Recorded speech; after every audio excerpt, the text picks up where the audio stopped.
ja? Drukken, Nina, drukken. Hop. En knieën omzetten, zet de knieën in, Nina. Vastpakken knieën, Nina. Hop. Gooien. Gooi maar. Draai je knie. Samen met de World Traditional Kickboxing Association hield Quinn Jim afgelopen weekend de Nederlandse kampioenschappen Muay Thai. Junioren tot en met 17 jaar kwamen elkaar in 50 verschillende pools tegen. De rondes, de jeugd, als ik het goed heb, tot 12 jaar vechten ze 3 rondes van 1 minuut. Dat zijn de voorrondes. In de finales vechten ze 5 rondes van ook van 1 minuut. Vanaf 12 jaar vechten ze alles 3 keer 1,5. Dus 3 rondes van 1,5 minuut. De finale 5 keer 1,5. Normaal gesproken vechten ze altijd maar 1 wedstrijd. Maar de laatste jaren is een beetje de toernooivorm in opkomst bij het Thai-boksen.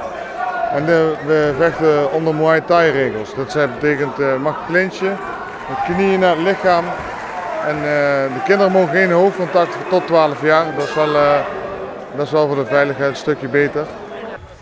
En in die finales werd er hard gestreden om de overwinnaarsbelt, maar ook om een andere belangrijke prijs. En de winnaars van de eerste nummers 1 gaan naar de wereldkampioenschappen in Italië in oktober. Muay Thai is de Thaise benaming voor Thai-boksen en kent de nodige verschillen met het normale boksen. Muay Thai is een vechtsport, zeg maar, die komt uit Thailand dan. En daar gebruiken ze de 8 wapens, noemen ze dat. Dus het zijn je vuisten, je ellebogen, je knieën, je benen. En dat zijn dus de techniek. En daarnaast heb je clinchen, dus een soort, het is geen worstelen, maar je clincht met elkaar. De balans is heel belangrijk en de technieken, maar ook de kracht. Wie naar het Thai-boksen kijkt, kan het mogelijk een agressieve sport vinden. Het lijkt zo, maar het is absoluut niet agressief. Het is juist dat de mensen die deze sport beoefenen, die zijn kalmer in verhouding met mensen die deze sport niet beoefenen. Ja, de sport is van een buitenstaander lijkt een beetje misschien asociaal, maar het is een sport met heel veel discipline, heel veel techniek en heel veel respect. In deze sport is echt een sport met discipline en respect. Dat zijn de sleutelwoorden aan deze sport. En in de ring zijn de vechters tekeer tegen elkaar, maar zodra zij de ring uitstappen, dan zijn het gewoon fantastische jongens en meisjes.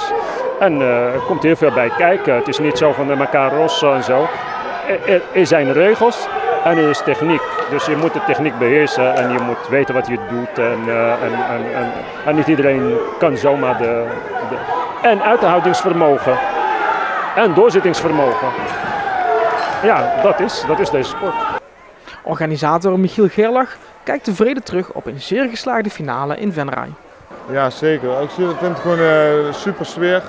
We hebben gezorgd dat alle publiek boven blijft. Hieronder zijn alleen echt de vechters en de trainers te zien. En de vrijwilligers. En er zijn zoals je ziet zijn een hoop mensen op afgekomen. Ik heb ze niet geteld, maar ik denk dat het toch wel tussen de 400 en 500 bezoekers zijn. Ja. Winnaar! Blauw!